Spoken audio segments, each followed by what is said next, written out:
Welcome to Talent Matters, the podcast where talent, skills and grit take centre stage. I'm Donal O'Donoghue and this is episode 20. The podcast is sponsored by Sanderson, talent solutions that transform businesses globally, and Finero, the multi-award winning tax experts who support financial success for contractors, freelancers and solopreneurs. In this episode, I'm delighted to be joined by a businesswoman and international show jumper, Aisling Byrne. Thanks for having me. You're very welcome. You're just off a flight. I am. Came in specially to... Flew in. We have to give Ryanair a plug, does Absolutely, yes. Yeah. No, they were nearly on time, so it was perfect. Brilliant. Well, it's great to see you. So, as we always want to do, you have a very interesting story, but we always like to start off with the path that you took from childhood. So, tell us a little bit about your background, where you grew up and what life was like for you. Yeah, I'm originally from County Longford, very proud Longford lady, in a place called Newtown Forbes. So I grew up in the countryside. My mum and dad were not into horses at all, but we kind of grew up on a farm. My dad really liked cattle and had some sheep and that kind of thing. Started off pretty much as a typical child going to a riding club, a local riding centre. Started off with a pony there that I liked, and one thing led to another, and I was very lucky to get a pony of my own when I was about 7 years of age. A real bold pony, so it wasn't an easy route. And when you say a bold pony, well, it tried to do things like kind of lie down and roll on top of us and take off with us and buck us off and all that kind of thing. And I got my first jumping pony when I was 11 years of age, and her name is Angel, and I still have her today. So she kind of made me into the equestrian person that I am, I suppose, because she presented lots of challenges, but when it went right on the day, she was fantastic. So she looked after me overall. But very lucky to my parents that supported me in doing it, because my mum went out of her way to learn how to drive a horse lorry, which wasn't normal back then for a lady lorry driver. It's pretty normal now, but back then it wasn't.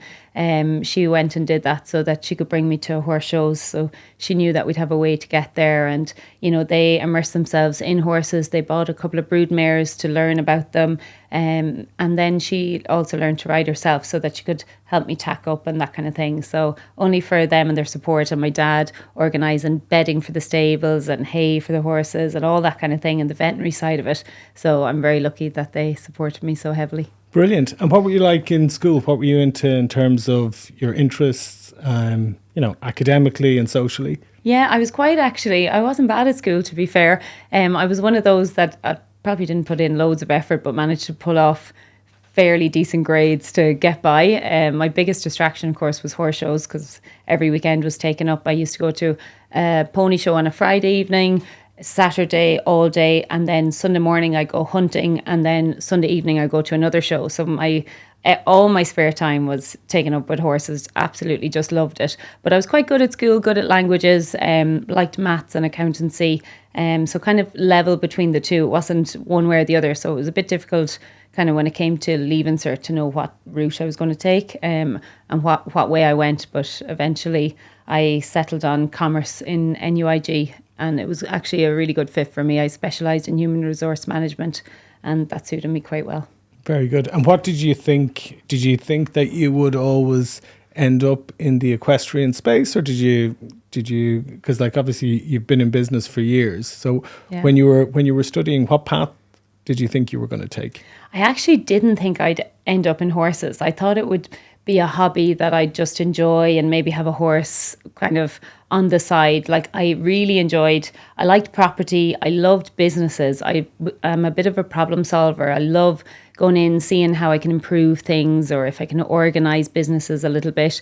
So I thought that was the route I would go, and just thought horses were going to be a hobby, because I saw some of my friends who were so obsessed with it, and now I was obsessed with it, but they really wanted a career out of it, whereas I just loved the relationship with the horse. I loved being around them. I probably wasn't I was competitive to a degree, but the love of the horse was more than the want to win. And funnily enough, over the years, that just evolved. And I suppose we'll get to it later, but I just have more of a passion than ever now. And I'm just love being at competitions, love doing well at them, love getting the best out of the horse, love having that fine-tuned relationship with the horse so that they know what I'm thinking kind of before I even ask them, and that they're wanting to do it for us as well as me wanting to get it right on the day in a competition. I just like that we're in sync and work as a partnership. Brilliant. So tell us a little bit about the kind of circuit and competing and what's involved. How many horses are on the road with you, and what life is like? So at the minute, I'm lucky enough that I get to compete, I suppose, throughout Europe, and even this year I competed in America in January over at a new facility called World Equestrian Centre in Ocala. So that's a purpose-built $800 million facility that is just state-of-the-art, fantastic facility that's over there. So very lucky that I got to experience that. But predominantly I'm on the European circuit. I have a few horses of my own, so I suppose 6 or 7 horses in competition, and I'll use different horses for different shows depending on their preferences or which ones need a break. For example, I've just come off the back of a 2-week show at Bolesworth Castle in the UK, which we had a really good show at. I competed 3 horses there, and before that was a show in Lumen in Belgium, and I had 3 horses at that. So for the next show now, I'll pick some of the other horses and give them a couple of outings. So where's the next one? I've been lucky enough actually just this week to get accepted into a show in Monaco. So a Global Champions Tour it's called, and it goes to some of the best locations around the world, from Paris in front of the Eiffel Tower, wow. In Miami on the beach. There's one in New York. So really cool locations, and every year I do the London leg of it, and I've been successful there the last couple of years, which has been great. So this is the first time now I'm going to get to go to Monaco. So it's happening the first weekend in July.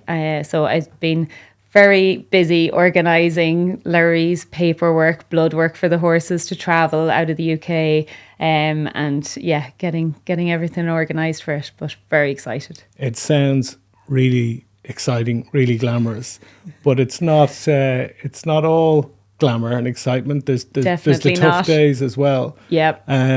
What's been the toughest day for you in sport? I suppose it would have to be the accident, because it just changed my life as I knew it. So it was a freak accident that happened to me while I was competing in Portugal at a show there. It actually wasn't a horse of my own. It was belonging to somebody else that I had been looking after for a couple of months. So I knew the horse pretty well. It was just one of those freak accidents where it had a phobia of tractors, and the tractor from the show just drove by too quickly, and the horse got upset and reared up and just was unlucky enough to lose its balance and fell back on top of me and landed square on me. So it kind of crushed a lot of my, I suppose, midsection. So my hips were broken, my pelvis, my spine, my organs were damaged.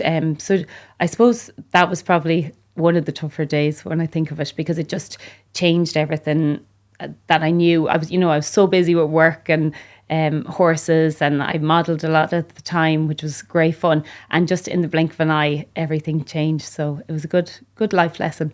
So that was back in 2018. Yes, yeah, in February. Yeah. So what was the prognosis when, so the horse fell back on you, and I gather was trying to get up, and it was kind of moving around while you were trapped under it? Yes. What was the prognosis when they got you to hospital? Yeah, well, obviously it was pretty serious injuries when they were able to have a proper look, and the prognosis was not good at all at the time. So a big thanks to the doctors. That I was obviously bleeding internally, which was very serious, because they hadn't realised for quite a while that I was bleeding internally. So they had to really act quickly to save me. And I struggled a few times during the surgery where I'd stopped breathing, and they had to revive me quite a few times. And when I came round, I struggled to come round out of the coma. So when I did, the prognosis was not good, because I had so much damage to, hips and spine and everything else, that they told me that I'd be wheelchair bound for life, and to kind of get myself ready for that, and to adapt my house and that kind of thing. So the prognosis was certainly not very positive at the time. It's the worst news that anybody can expect to get. How did you, in terms of your mindset, how did you approach dealing with that and the recovery? I'm lucky that I'm fairly positive as a person in general anyway. So my first thing was thinking, well, this can't be real. Like I can't, I've too many things to do. I'm like always a busy person. So I was just thinking, oh, this can't be serious. So I'm very positive in that way, but I had a great support system behind me as well. My mum is very practical, very positive, and was just a strength there behind me at all times. So if there were any down, I stayed even in the hospital, I was smiling and laughing when they were kind of telling me how serious it was. I was saying, I know, but look, what can I do about it? I was thinking, I'm lying here, I'm afraid it's over to you now. And I even gave the surgeon a pep talk in Portugal when he told me how catastrophic it was. I told him I had full faith in him and that I'm sure he'd put me together. But it was, I think they were surprised by how jovial I was. But I think your kind of inner strength comes forward in one of those situations, and you think, okay, now is the time to be calm. There's nothing, you can't only control what you can control. I couldn't control anything about surgeries or anything else. So all I could do was keep in a positive mind frame. And funnily, it kind of taught me how much your outlook and positive attitude can actually help your recovery. I thought it was just helpful for me to stay positive. I thought it was just something that would help me kind of internally, but actually I think it speeded up my recovery process because I had that positive attitude and things just went in my way a little bit easier, I think. And you had some surgery in Portugal and some in Ireland. How did that kind of play out? Yeah, so I had the initial kind of emergency surgery in Portugal, and they stopped the bleeding and kind of, I suppose, got me out of a life-threatening situation. I was put into an induced coma to recover. And then, the prognosis after that wasn't very good at all. So eventually the hospital realised that, they weren't equipped to deal with catastrophic injuries that I had. They weren't specialised enough. But it was a bit of a difficult time because I was so fragile. I was in intensive care, but they couldn't even move me on the bed that I was on, even to change the sheets, because I wasn't actually kind of put back together essentially properly at that point. So they couldn't move me at all. So the thoughts of moving me to a different hospital, never mind a different country, just seemed kind of too far out there that it wouldn't be possible. So I was very lucky that family researched where was a good place to go and what should the next steps be. And in fairness, the hospital in Portugal said, that I needed to go somewhere else, that if for any chance of kind of a better life after the accident, that I did need to get out of there. So we ended up going to Tala in Dublin. Dr. Michael Leonard did a fantastic job there. He was nothing short of genius in what he did. I got a medical plane back with quite heavy medication for the journey, and was landed in Dublin Airport, met by an ambulance there. It was fantastic, really, how they coordinated it. Got into Tala Hospital. I was scheduled to have a number of surgeries, and I responded really well under the anaesthetic. So he actually managed to do quite a bit of work in the initial surgery. Now, it was fairly lengthy. I think it was 9 hours. And but he actually removed all the external metalwork that was in place. So I was in traction, and I had a sort of a cage mechanism around my pelvis holding me together. So he was able to get rid of all of that and put all of the metal inside. And kind of for the first time, I was back in one piece again. So prior to that surgery, I could only move my arms and my head. And then after that, I was kind of in one unit again. So after a few days, I was able to sit up in a bed again and kind of start the journey of rehabilitation. A slow journey, but started nonetheless. And how long did it take until you were able to kind of wiggle your toes, or, because they'd obviously said to you that it didn't look good for being able to walk again. When did you start to feel that there was something there, or that there was a possibility? Yeah, well, I even forget how bad it was now, because I had severe drop foot, which they were really concerned about. And I remember my leg being in a device to try and get it. My knee wouldn't bend, so that was another device that had to be put on. I was obviously on a couple of months bed rest where I couldn't put weight through my hips while I recovered from the surgery. So to get in and out of a bed, I would have to transfer using my arms and a board to slide into a wheelchair. But unfortunately, I couldn't sit upright in a wheelchair because I'd pass out. So that didn't work very well. So it was about 3 months before kind of everything was stable enough that I could start, the physios coming around to visit me. And then I didn't realise I could envisage myself walking. I couldn't envisage myself not walking. So in my mind, it was really clear. I could literally see myself getting out of the hospital bed and walking out of the room, but I didn't quite realise that everyone else didn't know that was going to happen. So the first day the physios came, they brought a walker, and the project really was for me to stand up and sit down again. So we did that, and I could feel that they were looking at each other across my head, and I kind of thought, I didn't really know why they were surprised by that. So we decided to take a few steps, and I walked out of the room that I was in, past the reception desk, and I was loving it. I couldn't get enough of it. So they kind of said, okay, well, we'll go back to the bed now. And I said, no, I'm okay to keep going. And they said, no, we'll go back now just in case you get tired. They were afraid that I'd fatigue and have a fall or something like that. And I heard afterwards that at the nurse's handover, there was a big cheer when they heard I'd walked, because no one thought I was going to. So that was really nice to hear that they were rooting for me. But in my mind, I was very clear that that was something that was going to happen. That's amazing. And then you had a couple of years then when you were using crutches as the rehabilitation continued. Yes, yeah. Tell us a little about that. Yeah, I was a long time on crutches. It was a slow process with a lot of backward steps. So you feel like you would take one step forward and definitely two, if not three, backwards. And it wasn't plain sailing. And no one really could advise, because the injuries were so catastrophic, as they liked telling me, it was quite worrying, and I could completely understand why, because my hip would kind of make clunking sounds when I'd move it, and you wouldn't know if that was something that a surgeon needed to reassess, and then you'd wait for another consultation, and all that kind of thing. Months trickled by, and you weren't sure whether to push through the pain barrier or whether you were doing actual damage there. So there was a lot of uncertainty about what you should be doing. And bearing in mind, I was so long on bed rest that I'd lost all my muscles. So everything was starting from pretty much below zero to build up again. So it was really unknown territory. And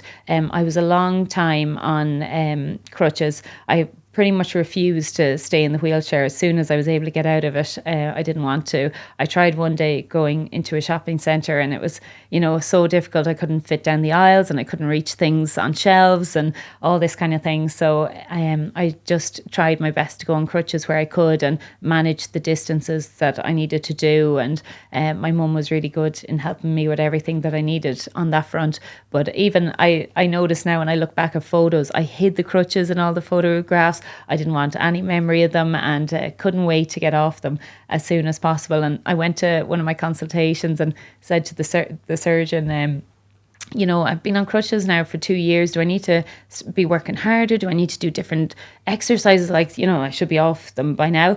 And he kind of looked at me in a bit of shock, and because he obviously knew how extensive the damage was and how lucky I was to even be upright on crutches. And he kind of told me in short that I had two options, and one was a wheelchair and the other one was to be dead. So with that, I said, delighted to be on the crutches. Thanks so much. See you at the next consultation. And I headed off. But yeah, it was a long journey. It was about 2.5 or if not more years.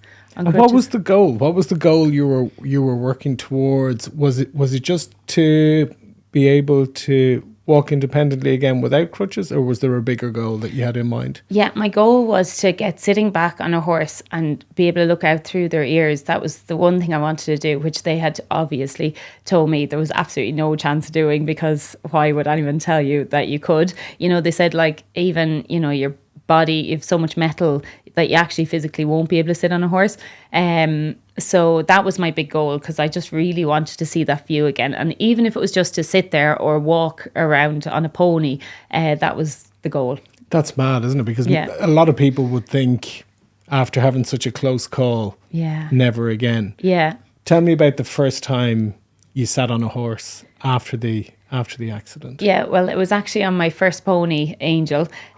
So as I said, we still have her. So she was washed and groomed, and she lives a lovely life between the field and the stable at the minute. So the guys in the yard and my mum and dad got her ready, and we kind of thought, I'd been practicing in the house with a saddle, kind of trying to sit on it because all my muscles, even to stretch them, I didn't have any rotational in my hip or anything like that. To be able to kind of throw your leg over, or even to kind of put my legs in the position that they needed to be on the saddle.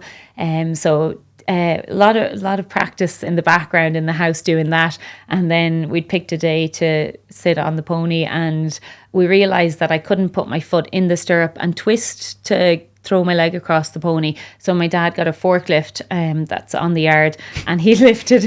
So I stood on it and he lifted me up. So I was able to put my foot level into the stirrup and sit down onto the pony, and I was so happy.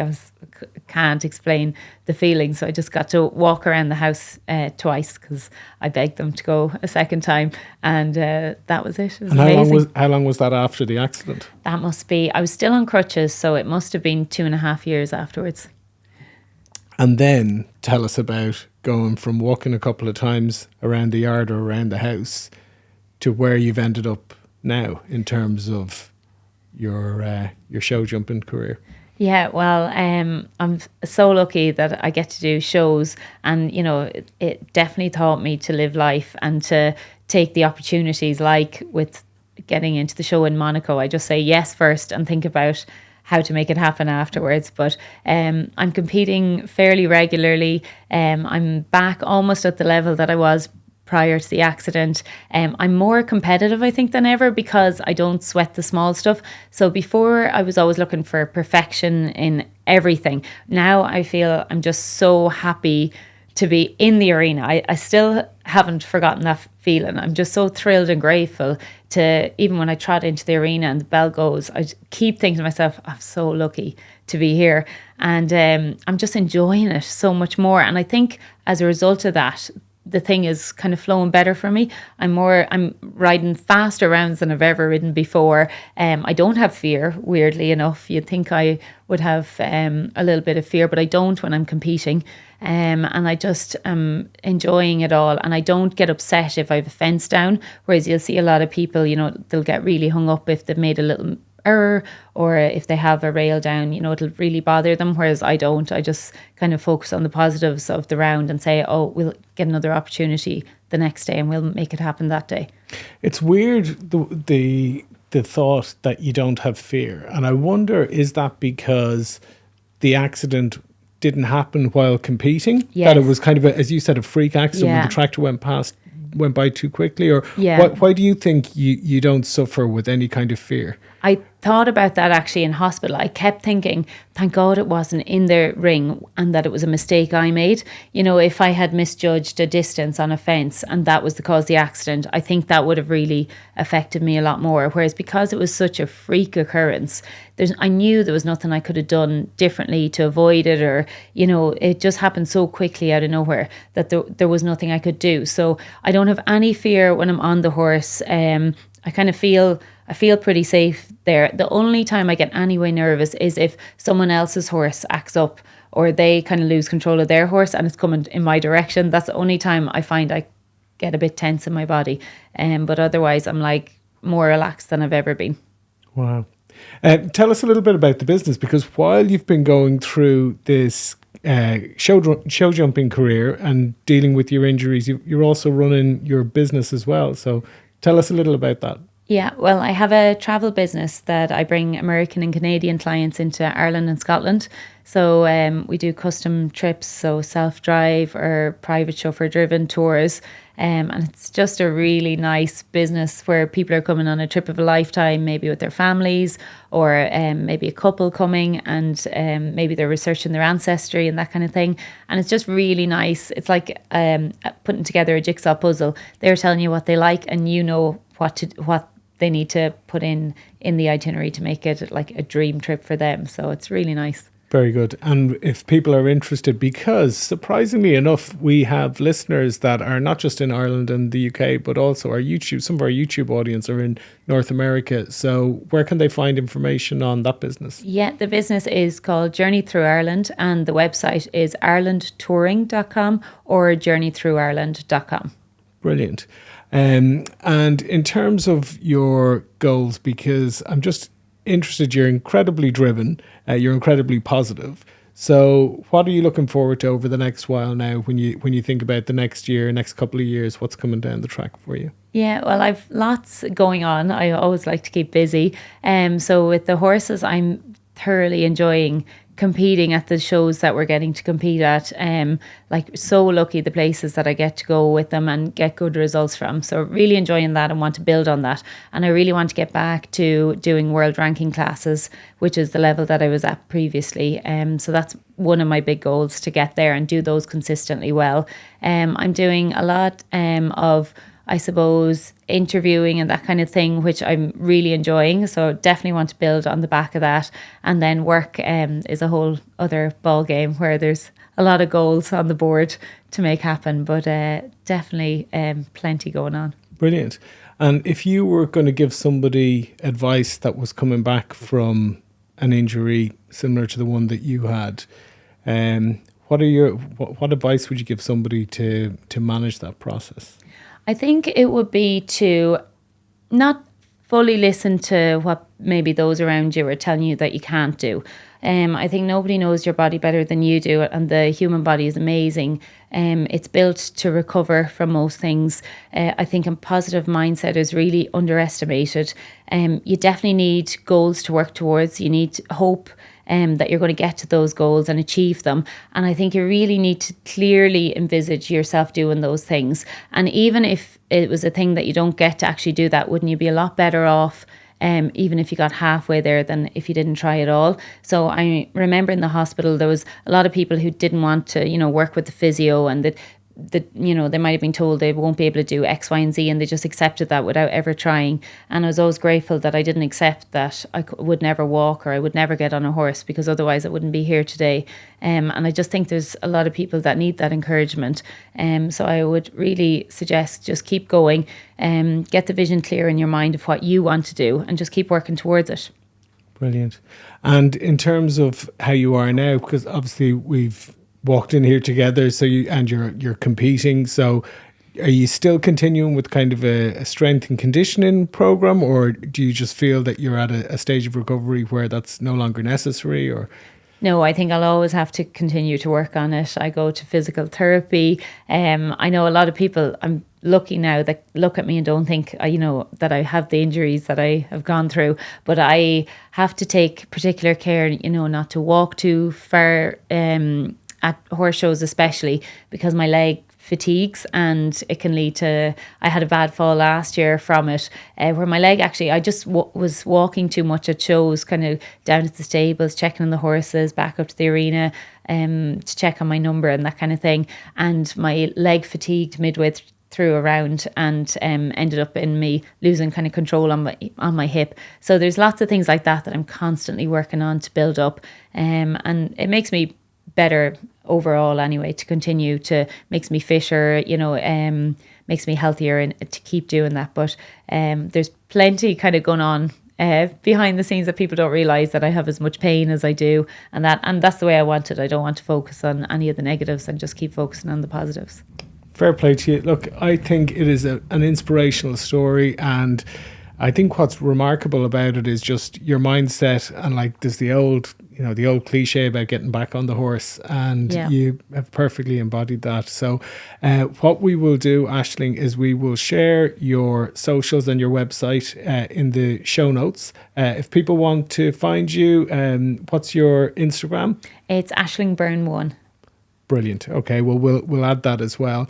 I want to say thank you so much for coming and sharing your story with us. And what I would say to you is, if you have enjoyed the podcast, please subscribe to our YouTube, follow our Instagram. They're both at talentmatters_podcast. And I want to say thank you to our sponsors, Sanderson and Finero, and a huge thanks to Aisling for coming in. Thanks so much for having me. We'll see you next time.